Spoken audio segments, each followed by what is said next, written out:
Welcome to Democracy Now!, democracynow.org, The War and Peace Report. I'm Amy Goodman. The Trump administration plans to shift over $270 million of federal funds, including at least $155 million from FEMA's Disaster Relief Fund, to pay for its highly contested Remain in Mexico policy.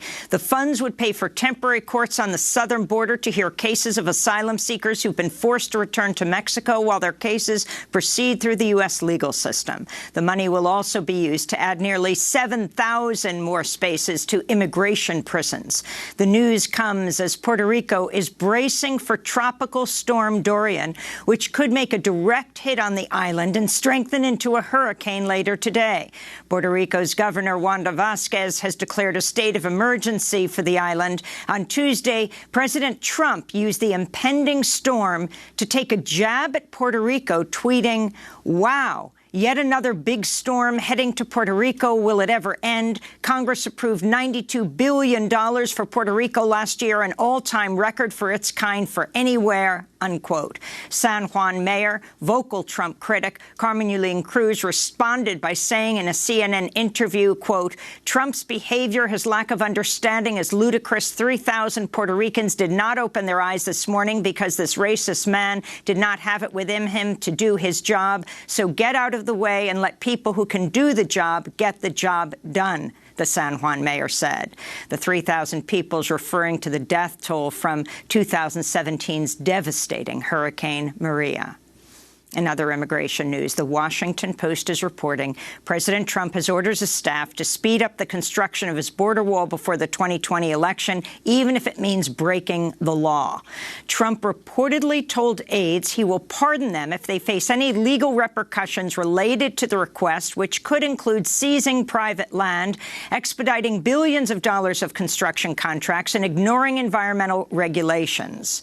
The Trump administration has reportedly ended the Medical Deferred Action Program, which allows immigrants with serious health problems to stay in the United States for up to 2 years beyond the terms of their visas to receive critical treatment. Massachusetts Senator Ed Markey said, quote, "The administration is now literally deporting kids with cancer," unquote, and that the change would, quote, "terrorize sick kids who are literally fighting for their lives." The ACLU of Massachusetts has vowed to fight the policy change in court. Rescue teams are searching for at least 40 refugees who are feared dead after a boat carrying dozens of migrants capsized Tuesday morning off Libya's coast. According to the Libyan Coast Guard, some 65 passengers, mostly from Sudan, were rescued with the help of local fishermen. The Associated Press reports at least 5 people died, including a woman and child from Morocco. An estimated 900 people have died so far this year while crossing the Mediterranean Sea to reach Europe. Last month, another shipwreck off the Libyan coast claimed about 150 lives, including many children. We'll have more on the migrant crisis in the Mediterranean with Charlie Yaxley, spokesperson for the UN Refugee Agency, after headlines. In the occupied Palestinian territories, the Gaza Strip is on alert after 2 bombs killed 3 Hamas police officers at checkpoints Tuesday night.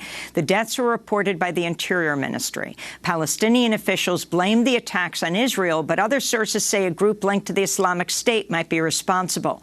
Tuesday's blast followed an Israeli attack on a Hamas military post earlier in the day, and after separate air attacks Monday on what the Israeli military says was a Hamas compound. Israel launched the air raid in response to cross-border rocket fire, though Hamas denied any involvement. In Britain, Prime Minister Boris Johnson is expected to ask the Queen to suspend Parliament, increasing the likelihood of a no-deal Brexit.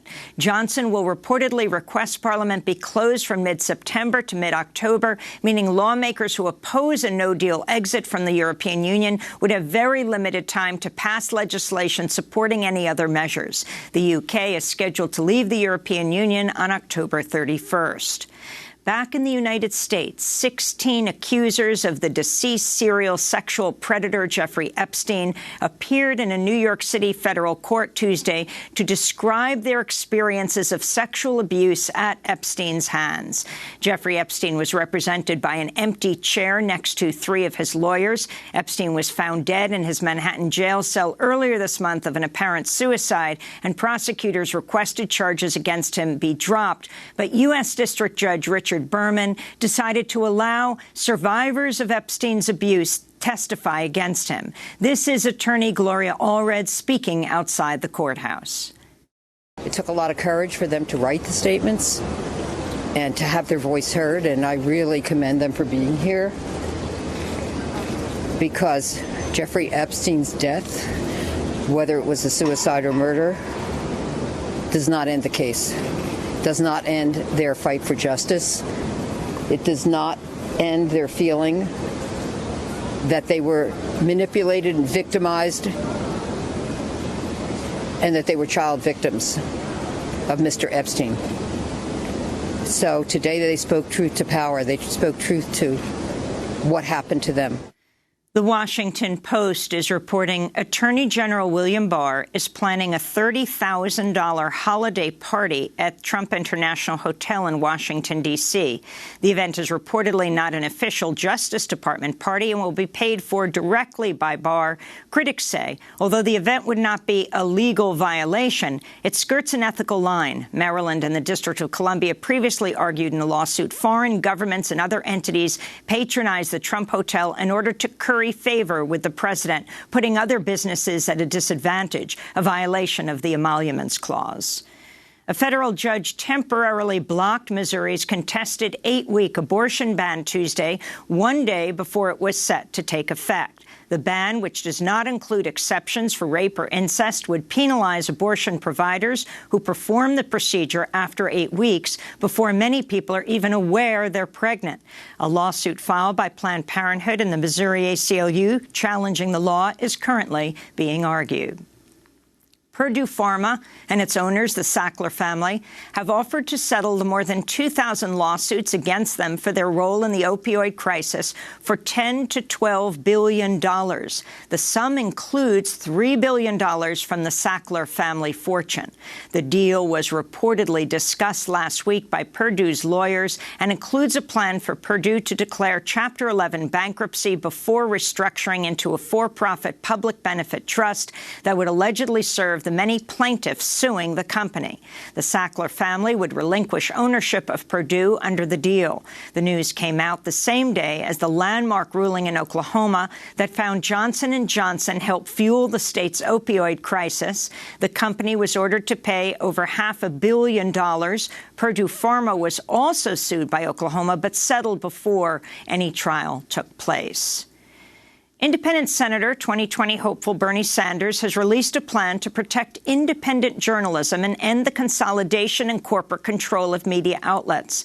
His plan includes ending federal approval of major media mergers, giving employees an opportunity to have ownership in news outlets, increasing funding for local and independent news, and strengthening antitrust regulations to stop tech giants like Facebook and Google from, quote, cannibalizing, bilking, and defunding news organizations.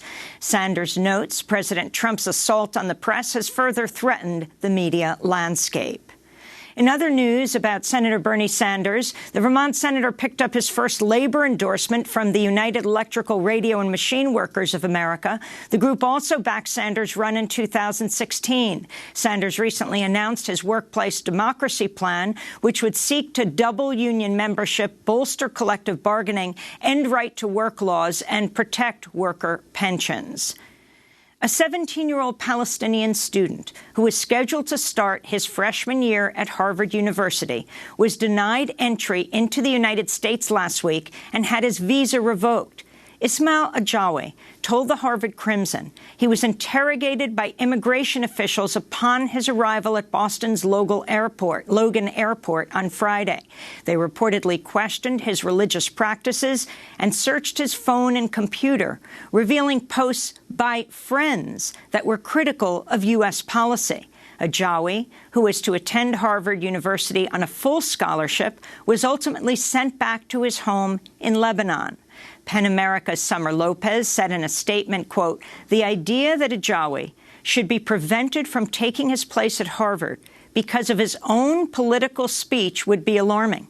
That he should be denied this opportunity based on the speech of others is downright lawless," she said. After spending 2 weeks aboard a solar-powered 60-foot racing yacht, world-renowned 16-year-old Swedish climate activist Greta Thunberg will arrive in New York City today, where she'll begin a months-long tour of the Americas and attend the UN Climate Summit in New York and Santiago, Chile. Thunberg does not fly, chose to make the journey from Europe to the U.S. by boat due to the heavy carbon footprint of air travel. This is Greta Thunberg speaking from the yacht yesterday. We're currently doing between 20 and 25 knots. Last night we hit 30 knots, and we are about 300 miles away from Nova Scotia, and it's very rough and very high waves, and yeah. Crowds of supporters and reporters are expected to greet Greta Thunberg in Manhattan this afternoon. And the legendary peace activist Francis Crowe has died at the age of 100 in Northampton, Massachusetts. Over the past 7 decades, Francis Crowe has been arrested countless times protesting war, nuclear weapons, nuclear power, and the construction of new pipelines. When once asked how many times she'd been arrested, Francis Crowe said, "Not enough." I've done everything that I know of to do, and all I have left is my body, and to put it in the way to say no. In 2005, Democracy Now! Interviewed Francis Crowe about how she set up a pirate radio station in her backyard to broadcast Democracy Now! So finally, we said, we'll try my backyard. So I put a pole up, and we were on the air. And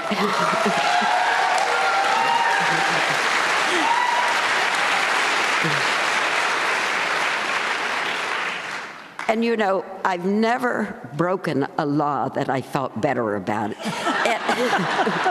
Thanks to the efforts of Francis Crowe, Democracy Now! Is now heard daily on WMUA at the University of Massachusetts. Francis Crowe died on Tuesday at the age of 100, surrounded by her family and friends. And those are some of the headlines. This is Democracy Now!, democracynow.org, The War and Peace Report. I'm Amy Goodman.